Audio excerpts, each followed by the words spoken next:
Everybody, welcome. My name is Trevor Grimes, and this is the Content Crowd. The Content Crowd is a podcast where we talk about the real side of content creation and how to create content that actually resonates with an audience. I'm here today with Jessica Tait, who is the VP of Operations at With, which is a creative firm. I was told not to say agency, so I'm trying to make sure that I say it correctly. You told me right before, and I've already forgotten. Yeah, But we say we're a strategic and creative firm, and yes, really based on how we work because we really try to lead with strategy anytime we're doing anything. I'll talk a lot about that. yeah, which I totally get. I think like there's a little bit there can be that sometimes there can be a stigma around the word agency. So I think a lot of times we try to be a little bit more meaningful and thoughtful about how we talk about where we work. So but thank you so much for being here. Happy to be here. We have, for people who don't know, me and you have been friends since like middle school. So and all along those times you've been a huge creative inspiration for me. And I would say that uh the things that you've done have modeled a lot of the paths that I've taken in life as well. So, Well, um, right back at you. I was just thinking about like literally we rode the school bus together.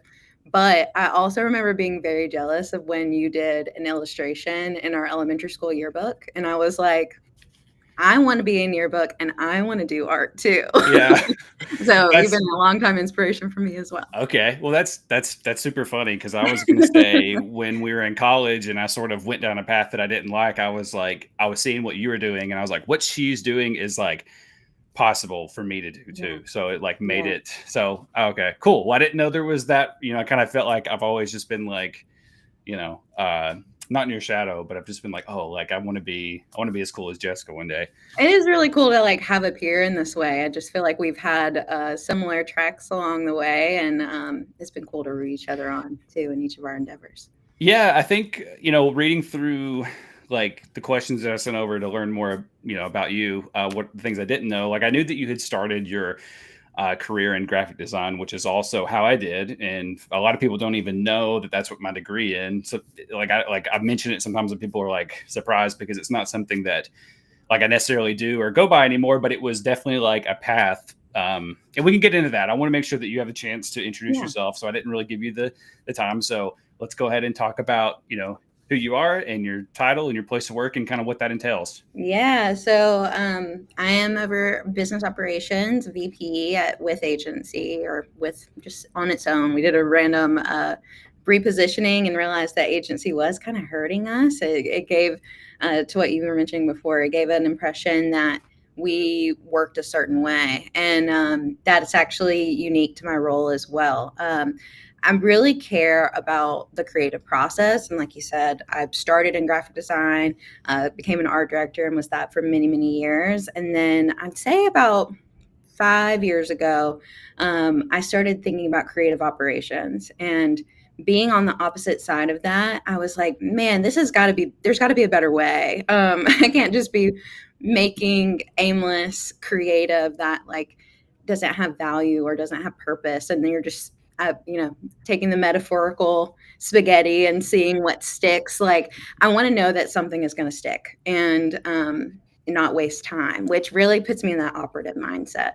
So I'm constantly thinking about like how do we provide our team better tools, better processes, and better scopes so that they can create well and help us be profitable too. So Yeah, yeah. I think like you starting out like on the creative side, it's probably been like a huge yeah, advantage, right? Because like I know when I was doing like graphic design professionally, the part that I hated the most was like just being handed like a doc or a piece of paper and being told to like make it look nice. And like it it's not always like this, but a lot of times as a designer, you're kind of just expected to like make it look nice, but like the words, like it doesn't matter what the words say, or it doesn't matter if we're gonna print like a full URL on this poster instead of using like cute, like those kind of things. Or if you try to bring that up, it's kind of like you don't almost like you don't have the right to think about that. So that was sort of my career trajectory, was like, okay, I want to have the like ability to say like, these words don't like, these words could be better, they could be more written for the target audience. Like we could talk more about what the people care about. And I worked for a university, so a lot of times it was a dean who was not always disconnected, but maybe slightly removed from like the normal day to day of a Mm, student. And if you're wanting a student to come to your like free lecture or like something extracurricular, like you have to be able to like talk to them in that way. And sometimes it's yeah, you have to know how yeah, to do that. So that was sort of my thinking. And that was like, if I knew like how to write the words that people wanted to, that made people like interested, that's what, I could make those kind of right. suggestions. So do you feel like when you were a graphic designer, you were like, you had like time crunch, or you felt like you didn't have the ability to make things like look the way they needed to, or maybe you were just creating something because it looked good. Maybe it didn't have the conversion aspect in that Right. as Yeah. well. I think there was a time where I was being told to create something and then being told multiple times to recreate it. And I was like, it sounds like this is a you problem. Like you're giving me direction that's not resonating. So maybe let's back up. Tell me a little bit more about what's going on. And then I realized that I had a really good knack for seeing what is going to hit that audience. So I'm with you. Like I look at those times and realized that while I was working with leadership or people, we were a really small agency, so like I'm working alongside the co-founders to make this happen, but I was also working directly with our clients too, where they are marketers but they weren't thinking about content that resonates. And at that time Mm-hmm. frame too, like content marketing, they would say like content is king, which I don't think that's gone away, but Yeah. it felt very new and fresh at that time. And I was like, okay, well, let's think about where this is going to go, what message is going to resonate, and not just make things to make things. And so, yeah, I totally Yeah. get that. And to the time crunch aspect too, I'm just like, do you realize how many hours I've spent I don't know if you use Harvest as a tool. That's our time tracking tool. Have in the Yeah. past. Yeah. And, most creatives are like, I don't want to track my time. For me, I'm like, I love data. I need to know that. So I was like that as a younger designer too. I liked being able to say, oh, that took me 4 hours to make. Great. So if I have to redo this later, it might take me 2 hours to do instead. Like, and seeing my own optimization. And it was funny that the Yeah. leaders recognized that in me and was like, maybe you need to be thinking about creative operations a bit more. So yeah, I think that's where I was Yeah. learning on my own, realizing that there were problems to be solved. Yeah. Yeah, that's interesting because there's 2 points to that. The second point you made that's kind of funny to think about is like you're talking about realizing how much something takes you to create. And I feel like, and maybe you didn't get this, but I feel like myself going through like art school or like going through like design, it was like if you were going to tell somebody you were going to make like a template of something to make your design go by faster the next time, they would be like, Yeah, no way. Like if you don't draw 100 thumbnails first, like what was it even like? Why did you even yeah, take the time? Like why are you even here? And so I think that's a hard shift from if you're a graphic designer or you're a creative, like whatever, and you're used to having sort of that space, you're sitting in a class for 3 hours to get through just ideation of this. And then you're in the real world. If you didn't go straight to being like a freelance designer or opening your own like t-shirt shop or mhm, something like that, then now you've got that time crunch, you've got that time estimate, and it's like maybe you've got 3 hours to do it, and you're like, man, I'm used to spending 3 hours just drawing out thumbnails and like ideas for this, and now I have to have it yeah, completely done. And so I think like that's an interesting aspect that maybe needs to be maybe not addressed, but it needs to be like normalized, and like it's okay if you make like a template for something to help you do something quicker yeah, next time, because you're only helping yourself and you're only helping the person who is paying for that, whether it's your client and then your employer, or just your employer, or you if you're freelance. If you can create something a little bit quicker, like you're only helping the people who are paying for it. And at some point you have to sort of not like let your artistic integrity go away, but you have to find a way to put providing value for somebody kind yeah, of first. And when you can provide value to somebody first, then it sort of gives you the like the leeway, or the the opportunity to create something that's more aligned with maybe what you would like to agreed, create. agreed. um and so To think about a little bit, yeah, I and was gonna then say, I think early in my career, I had such direct, contact and collaboration with the founders of the agency. True entrepreneurs in the space who did wanna do an agency different, and that's core to the With brand, is that we wanted to be seen as someone that you work with, not for, or Yeah. to, we think about that preposition that fits in there, that fits well. And like with, it's just a part of our ethos. And Yeah. because I got that exposure so early and I already had an entrepreneurial itch, I was thinking like that. And I to your point about creatives, it's like you don't realize it until it's your own business. And I think that Mm. when I had that close association with the people that are running the business, they would explain these things of like, oh yeah, like we do care about your time, and this is why. And yeah, I just feel really lucky to be in the position that I was in to get that really quickly, because it does take a lot of creatives to go freelance and figure that out the hard way, or even Yeah. like not care about it as much and have to pull in other resources. It's interesting.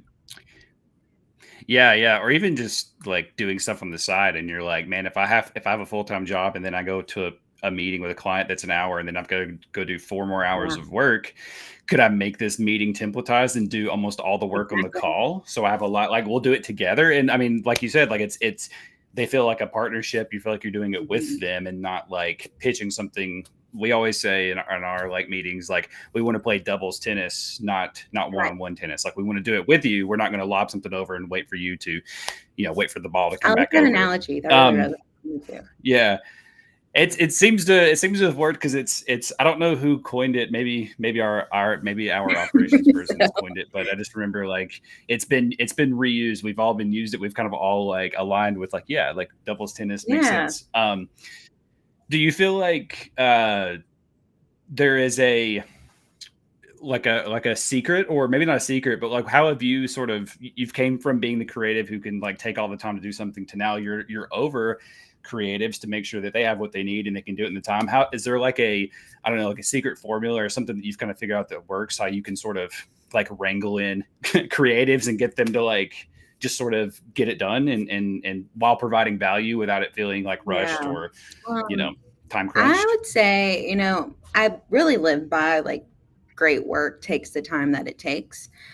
So while I Yeah. do care about people time tracking, it's not for me to police. It's for me to gather data. Yeah. And so with years over years of doing the same type of work, I mean, we are very much in the branding space. We are doing campaigns. Like we're thinking about marketing holistically. We have some things that are also repeatable. So if you're repeating the same type of work over and over, you're seeing, okay, well, when the team works on a roadmap, like a communication strategy, it's going to take someone about 20 hours cumulatively with the headcount that's on it. If two people are working on it, 10 hours apiece. And so when you plan for that, you can make better plans and better project management with that in mind. And so we now have like a senior project lead on our team who came as a project manager. And I've been able to work with her over the past 3, 4 years now. And so she's got the knack for it and knows how to build a good project plan that allows the team to do great work. I do feel Yeah. like sometimes people get pulled in as I like really trusting a project manager here, and project management being informed by data is so key. But Hmm. sometimes other agencies will have a project manager and they're like, yeah, so can you just create a logo by tomorrow? Like, is that possible?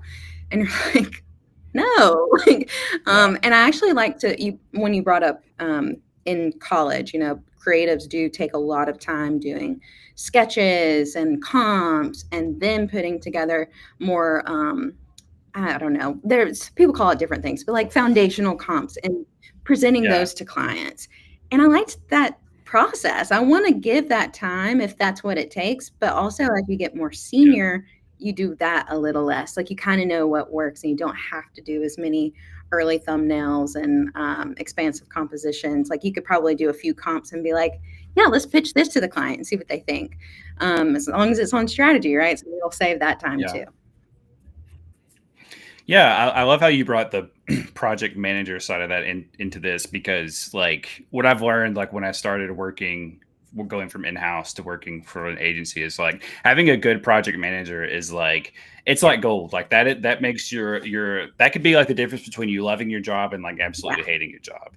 And I have to say, the project manager that I work with, I've been working with for years, and she's amazing. So um, that's always good to have. How do you what do you have a piece of advice you could give to like maybe somebody who's like just starting out in project management or sort of in one of these roles where you're like, because I know there's on my side, I feel like there used to be like a dynamic of me being like afraid to like ask for Mm, things or being afraid to be like, can you respond to this? Like, I don't want to respond to this email or how should I respond to this? And it's kind of like, in some places, this the project managers they take over that and they sort of handle those things for you. So I can imagine on the other side, you've got somebody who's probably very organized and like structurally thinking, who's a project manager or somebody who's in operations. How do you sort of combine both of those two different like personalities and make something that yeah. works?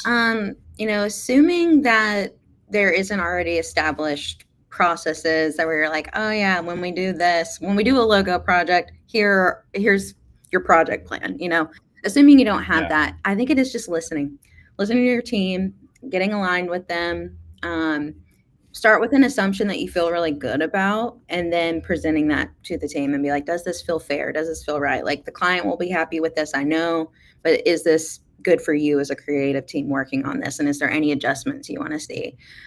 Especially starting new, I think it's important to go back to the teams and go back to the people that are experienced and learn from them. I like being vulnerable in that way and saying, like, I do come in with experience. I've worked in this place and did these sorts of things, but I also know that this is a different place and a different team, and we're all humans with our own past experience too. So how do you all want to work together as a project team and be complementary to that for what the client's expecting to?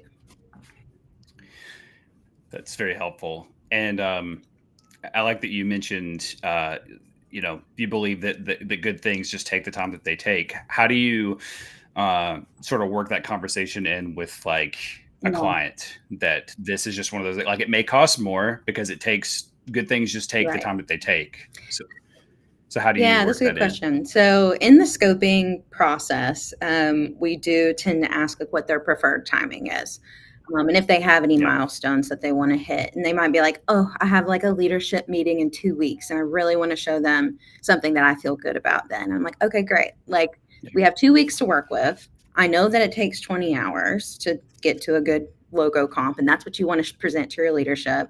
So how do we program that 20 hours, and how do we work less like priority work around that? Because of course, we're not just working on one thing. We have a few things going on. Everybody's got different Yeah. responsibilities, but it is like being flexible. We also have a very transparent like project management system. So agencies have all Mhm. sorts of things. We choose Monday.com. I have enjoyed working with Monday.com, and it's been awesome. But every project plan is built, and it actually gives us people's capacity. So I can look at who we want to put on that project. And if I know something has to get done in 2 weeks, then I source it or resource it properly too. So, yeah. Gotcha. So definitely like it's super important. Like if you don't have those sort of templates or that process plan like already built out, like that might be like the first thing you should start really like thinking. It's like gathering the data of how long it might take, or at least Mhm. estimates, and kind of like putting it all together, running through that first project and saying like, hey, this take a little bit longer and this doesn't quite Yeah. take as long, and kind of like you said, resourcing and readjusting. And that's sort of like that'd be like the biggest thing if you were a project manager coming into something and having to wrangle all of these people who are kind of like all over Mhm. the place. Is like, have you found it? I know you said you use Monday. We like to Yeah. use ClickUp, but everybody has their own that they prefer. Do you feel like getting the buy-in to use those has been hard? Like if you guys have a new team member, like Yeah. is it seems like project management tools like that are kind of like ubiquitous now, but I think there's always a little bit of like it only works if That's everybody right. uses That's it. right. And yeah, Um, we have a pretty, I'm gonna say, like, tenured team. So, yeah, when we onboard, usually it helps that everyone else is already adopted. When we first got yeah, Monday.com, gosh, it was actually 2019, which thank God, because we had to go work virtually in 2020, and our project management before was shared Excel sheets. That's really what it was. Yeah. And so we were in a good place having Monday.com set up, and everyone was like, thank goodness we have this, because there's no way we would have been able to just work like this over email, you know? So yeah, there was like a forced adoption in some ways. But with Yeah. new folks coming in, I think they just see how well it works, and they're like, okay, if everyone else believes in this, then I know it'll work for me too. And also, as we onboard, I take it upon myself to like meet with people individually and be like, does this make sense? And is there what would be your expected behavior? And sometimes I get some really good insights to actually tinker and improve our system as well. So yeah, Yeah. I like using those opportunities. So you're actually like going in and like you're the person creating all of the very nice like flows and Yep. processes within Yep. Monday. Okay, that's awesome. That's a really hard thing to do because I've used Monday before when I worked at JSU. Like we were using some kind of like free thing that was basically like an Excel spreadsheet. But then I moved to Monday and it was like creating the flow and making it work is like very confusing because it's like which one do I choose and how do I make it work? And then when I worked for another company after that, I used Reich. I don't know if you I'm ever heard of familiar. Reich Yeah. before. I used that, and it was just by myself, and it's kind of like it's hard to adhere when you're just trying to do it all yourself. So being able to make it definitely makes a big difference if you have nice like templates or frameworks or processes, built out in that, where it makes it like super I do easy to try and make adapt. it where And it feels intuitive. Like the user experience needs to yeah, be just as good in those working spaces as it does for your client work. Like we're all human. And so if we want people to behave or react or, click through and do certain actions, like you have to think about that user experience. So I do leave it open for our internal process too to change and adapt if they need to. Now, yeah, is our system perfect? No. I would really love putting this out there, like a really expert Monday.com engineer to come and like be my right hand person, so I can be like, yeah, I want to do this. Can you help me do this? I haven't made that investment just yet, but putting it out yeah. there that maybe that'll happen soon. Yeah, I mean, I think it would be Yeah. worth it. I know we had something similar help us with us with ClickUp and everything to get that where it is. But things are always Mhm. changing, and it definitely helps. Our project manager makes a like a tutorial every Friday and to like help somebody like how to track like you're out of office. So it's like nice to go back to it. So you don't have to ask them how to track like you're out of office or how to like you got a due date Yep. that needs to be changed or how to link up things you're working on so everybody can see it or how to let people know if you're behind or something's blocked. Like all those kind of things are very nice like things to have. And then you just have a nice like repository in Slack that you can like search and be like, oh yeah, how do I track out of office because I need to do that again and I've already Yeah. forgotten. I don't remember where it is. So it's nice to have those Uh-huh. kind of things. But I don't want to talk so much about building out processes Give me go. I'll in geek project out. visuals. Yeah. Well, maybe I mean, I want to. I want to keep bring it back to you and just talk about Yeah. your experience and like because you're recently Yes. promoted. Yes. Is that correct? So can you talk about, what was the trajectory like? Like, I don't know if some people want to climb the ladder and some people are happy where they are, but some people also fall into roles and that were unexpected. And so I'd love to know, like, what does that look like Yeah. for you? So I've been director of operations for the past 3 years at With, and under that, I was handling a lot of exactly what we've been talking about: tools, processes, how we do things, and I was less involved with. I mean, if I look at it as agency operations and business operations, I was looking at the agency operations, like what the day to day was for our teams. And that has gotten in a really good place. And it's kind of time for the next generation to carry or pass the baton, carry the torch, whatever the saying is. And now I'm going to take that same skill set that I've built and turn it over to our business operations. So I'm thinking about profitability a whole lot more than I was before. I'm also thinking about how the agency makes certain financial decisions based on the way the market is and stuff, like things like that. And then operationalizing exactly that. We just recently launched an advisory practice, which is very new for us. We're starting with a core of 3 practice leads, and this advisory practice is a way for us to work with visionary marketers out in the world who need a partner that can really see eye to eye with them and know where they're at. We do a lot of work with Coca-Cola and AT&T, and like our team is amazing and our strategists are awesome, but it's kind of nice to know that you're talking to someone who's like sat in your seat before. And so Mm, for us, when yeah. we were thinking about this idea and concepting it, we saw the value in it, but then we were like, how do we make this real? Like, how do we bring on 3 people? And so I had to think about it behind the scenes of like, okay, financially, this is how these projects will work out. And we set up a really good model that I feel confident in. And it's something that can scale too, is something I'm always thinking about. So, Yeah.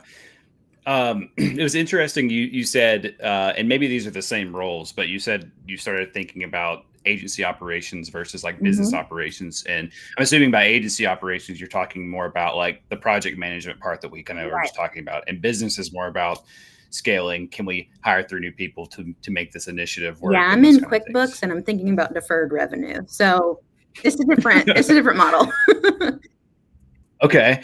Wow. All right. I'm not quite the QuickBooks. I'm not Yeah. that level yet. So I you've still feel you've very you novice in know, QuickBooks, and thankfully we have a CFO that really owns that space, but I can get in yeah. there and work my way around.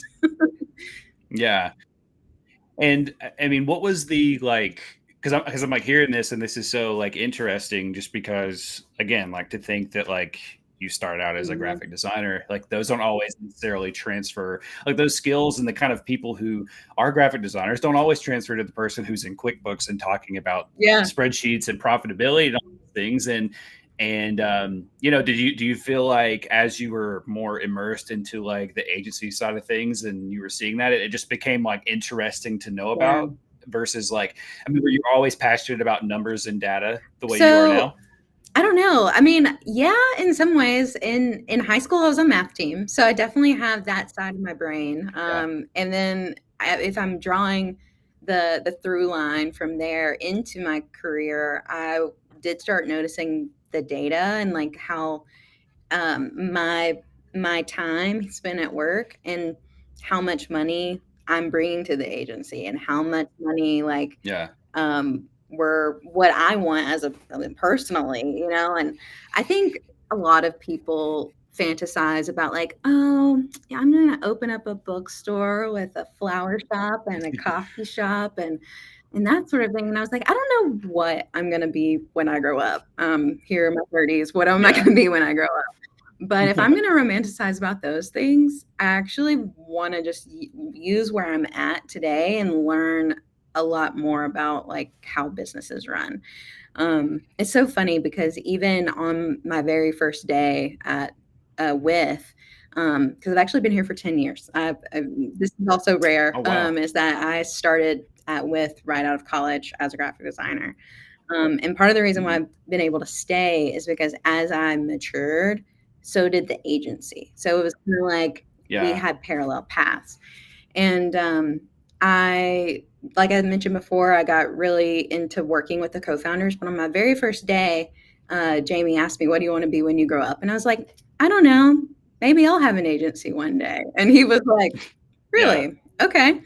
And it was nice foreshadowing into where I'm at now. Well, while I don't have equity in with, I am someone that cares deeply about the success of the company and the success of the people that work here. So that's where got me where I am today. Do you still want to start an agency? I don't know. I'm really happy with where I'm at, and Yeah. there might be a day where I adopt with, who knows, or I start Yeah. something new, or I start my coffee shop that also sells flowers, that also sells books. Who knows? Yeah, well, let me know on the end because I definitely want a like co-working coffee shop that also has like a pet daycare, so I Yeah, can go like somewhere and let let's my make dog that run around happen. outside while I can. Yeah, I think that would be I think that would be pretty cool. Except the only thing would be like, could I work and also confidently let my dog run around? But I guess if it's like a daycare Yeah, type there's thing, it just kind of like wild yeah, free roam children, so you can have free roam dogs. That's yeah, perfect. yeah, yeah. But yeah, I feel the same way about you in a lot of ways, especially because you're like maybe I'll start my own agency because that was kind of like when I started freelancing full time in 2023. That was like my first thought, and maybe I did it for like 6 months and was talking to my friend and now boss, the owner of Scrappy ABM. I was like, I thought I wanted I thought I wanted to start an agency. I started maybe like a micro type agency where me and I just sort of outsource a Mhm. few things. But like I've been watching what you have been doing and it looks exhausting. And I don't think I'm ready for that yet. I don't think I'm knowledgeable enough, but also like I just don't think I'm ready to be that dedicated. Not dedicated, but you've got to like put in 100 hours a week, and that's what he had been doing. So I just worked for you instead. And so that kind of seemed to have worked out pretty nicely because Yeah. same, I'm very passionate about what we do at Scrappy ABM and um, learning more from you about with like it sounds like we have a lot of very parallel thinking in how we want to approach client work and approach the value that we bring. Mhm. So I'm really interested in hearing about the sort of new like offering you're talking about, like the strategic advisory part of that. And I just kind of want to lead that into like, is there a campaign that you've like worked on in the past that you felt like is primed you for this sort of like offering? Hmm. Well, um, I'm trying to think because there have been some recent stuff that I'm like, how much can I share from a confidentiality Right. standpoint? Yeah. But I will say that there have been a few projects with some of our premier clients where we are deep in the strategy. And while our team is really good at creating communication strategies, creative strategies, how do we approach video? How do we put together this brand narrative, whatever it may be, we're really good at those things.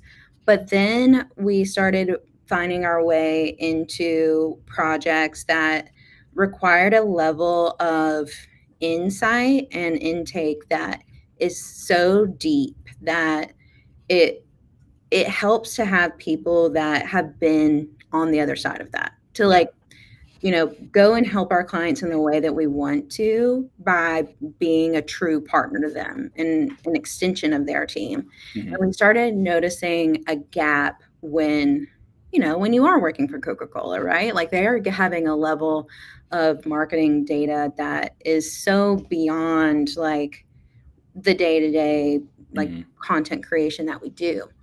And so we had to bring in extra resources. Like we looked at that and we were like, we need someone who thinks a certain way. Thankfully, our network is so crazy. Like the amount of people that we're able to connect with because we're based here in Atlanta. Yeah. We just are so well connected. We were able to find someone who was excellent who could come in and provide that extra support in a way that our in-house team like, if they were to do it, it would have been their whole job for, like, Yeah. 3 months, you know? And, that's where the advisory practice really spawned from, was knowing that we needed people who had been in that particular. I like saying in that seat because it's Yeah. like when you're working with the VP of brand and marketing of Sprite. We have not worked with that person, but say we did. Um, I want someone that's also been a VP of brand and marketing at a CPG brand that can actually come in and help in that way. So, Yeah. Okay. Yeah, yeah. That is I think that's really valuable. Yeah, because there's just, are you guys like you said you work with Coke, are you locked into working with just like CPG brands or do you guys have and that's sort of what spawned the advisory was like we need people who are like we don't typically work with this type of brand. So by opening up this sort of avenue, we can bring people in and sort yeah. of tack that on to our some of our strategic like specialty. Yeah, I would say that we are open to all different industries. And while we love working with Coke being based here in Atlanta, we work with a lot of tech companies, we work with utility. Um, yeah, and we're just kind of in a lot of different spaces, and we actually like that part of our work because we get to cross pollinate the knowledge that we learn from working in one industry and carry that over into another. Yeah. um, Not to harp on this too much, but it also reinforces our processes too, that like they are transferable. Like Yeah. they can actually go from one industry to another, and that is helpful for scale. But put a pin Yeah. in that. No. Yeah, I was gonna Harp on say that as much that. as, yeah, we love saying, You can go ahead. sorry, go ahead. No, it cut out a little bit. Sorry. I was just saying we like, it's at least at Scrappy ABM, like we love like saying we build processes that are repeatable and scalable. And I think that's what you sort of just emphasize the importance of that because, like, yeah, like maybe not the exact specific strategy is going to work for Coke the same way that it would work for like a SaaS Mhm. company, but the framework or the process or the just the outline of that can transfer, and you sort of adapt it to what makes sense for that audience's for their prospects or whoever they're talking to. And it's not, you're not having to reinvent the wheel and do spaghetti Yeah, marketing. exactly. you know I mean, I think it's getting to the root of like we all have human problems to solve. It's not like just a CB, like there are things that are CBG specific problems, but when it comes to brand and marketing, like you're getting to real humans. So how can you get Yeah. there faster and be really wise about that? So I like being across different industries. Yeah, and I love that you said like at the end we're dealing like with human problems, and I don't want to plug myself, but I will. I Please was do. on another podcast this week that'll be out in a few weeks, the account based beverages podcast. But that was one thing that I brought up was like, just simple as writing emails. People forget that there's like a person on the other side of that. Like it's not just a number that you're trying to get on a phone call with sales. Like it's a real person with human problems, and sometimes you just have to like remember to talk to them in that way or present the offer in that way where it's like there's a real person there, and we have to talk. We forget sometimes that we're talking to humans who breathe and walk and do the same things Exactly. we do. Like um so when it comes to like content and creating content or advising content strategies, like what's like the one hill that you'll die on when it comes to that? Hmm. Well, I'm trying to think.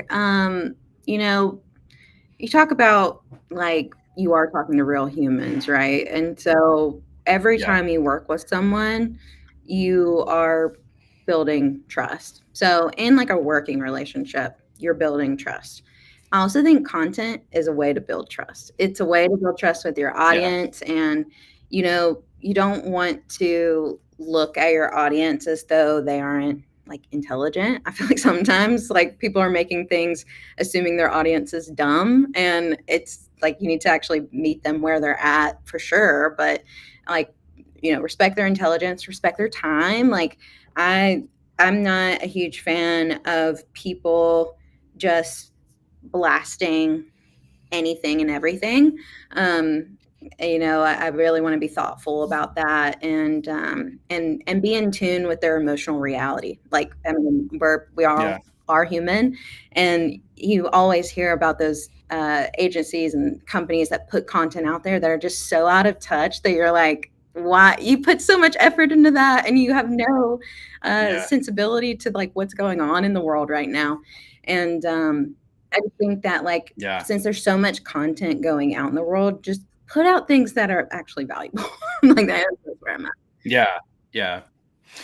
Yeah, I'm thinking like the first thing that came to my mind, and maybe it was because you've been talking about Coke, but like that like Pepsi ad that came out a few years ago, I remember that being like met with a lot of like backlash because it was like oversimplifying and going back to like you said, like it's a human problem, and I think like it was oversimplifying the human problem that like a bunch of celebrities drinking Pepsi was going to Right, solve like all the world's right. issues, right? So what kind of like you know let's say like you've got a client who's bringing up that kind of thing, and like that's kind of the idea that they're going to have that might be met with some backlash. How do you go about steering them in the right direction, but also how do you balance some of the um, like, some people, you're always going to have some like haters out there. So how do you sort of balance like how risky do you want to be with this versus how like precise and exact do we need to be with this sort of Yeah, messaging? I think like in early discovery and early strategy building, we do get an assessment of risk. Like what are you looking to get out of this? What is the ultimate outcome? I don't know that we've ever been a part of a project that they were like, I want to go out there and have a huge splash, and I don't care if there is like a backfire of impact from it. Like, I think everyone comes in and they're like, I want the outcome of this to be that we have exceeded the engagement rates that we had before, and we look at previous data, and we pull in some insights, and then that informs the way we move forward creatively. So that point of like earning trust, it's like we're going to flag if it feels like something that feels disingenuous and could cause their audience to have mistrust. Um, Mm, and we're extra critical on ourselves too if that's a sensitivity. I mean, especially with our healthcare clients. When we've worked with healthcare in the past, we have to be so sensitive to like what's going on in the world. And you know, even your headlines could be taken the wrong way. So taking that extra step yeah. to do your own filter, run it by an internal team to be like, how does this resonate with you? Then take it to the client. Yeah, so just taking that extra step. What could you give a piece of advice to somebody who's just like us, like just like a just a person that maybe is trying to like grow a brand on LinkedIn or social media in general, but maybe like LinkedIn more specifically because I think it's can be slightly Mhm. different in some ways, but like they don't have the committee to sort of ask and like run it by and um, you know how do you figure out the line between sharing too much and being too Yeah. personal and like creating content for content's sake and focusing on what people actually like or need to hear? What are I know that that's a huge strategy, but like, what would be just like a quick bit of advice I'm that you could gonna give on that? frame this in a scenario because I've actually done some like one-on-one coaching with freelance creatives. That's actually a passion of mine too, is to take Okay. freelance creatives and help them think operationally about their business. And there's this problem of like, I just don't want to be making extra stuff. I'm already working so hard on how I'm delivering to my clients, but I know I also have to do the marketing for my own business too. Like, how can I balance that? And it is taking that extra time to understand your audience and meeting them where they're at. So we actually work, Hmm. them and I work together to um, who is your target audience? What are their challenges? How can you speak into that?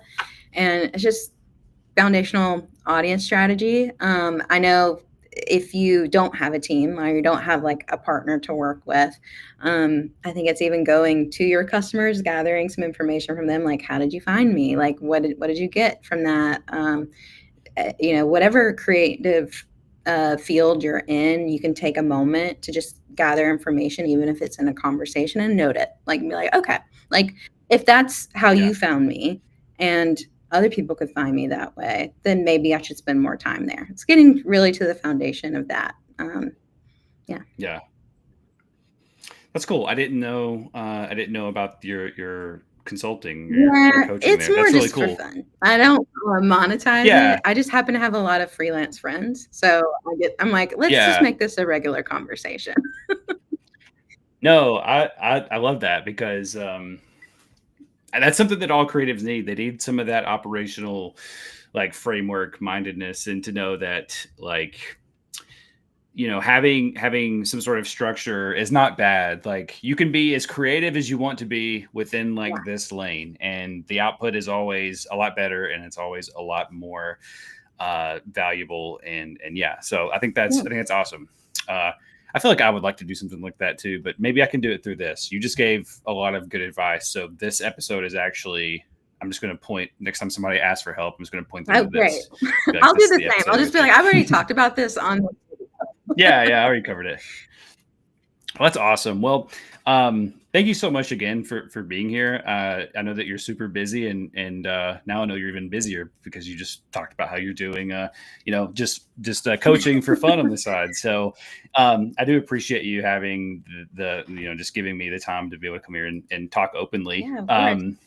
If where could anybody come find you if they want to know more about you or more about Yeah, with? well, you can follow me on LinkedIn, connect with me. I would love to hear from you.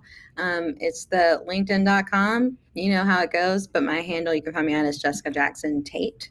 And then our company LinkedIn, if you were to follow the same domain, it's with agency. And yeah, definitely follow us there. I feel like we're getting even more content out about us. The saying where Yeah, the whatever it is about the person who shines people's shoes has like the ugliest shoes, whatever that is, we all talk it's about like it. the cobbler's children don't have Yeah, something shoes. like that. Is that it? We're Yeah, we're really being yeah. intentional about the content that we're putting out right now, so definitely follow us there.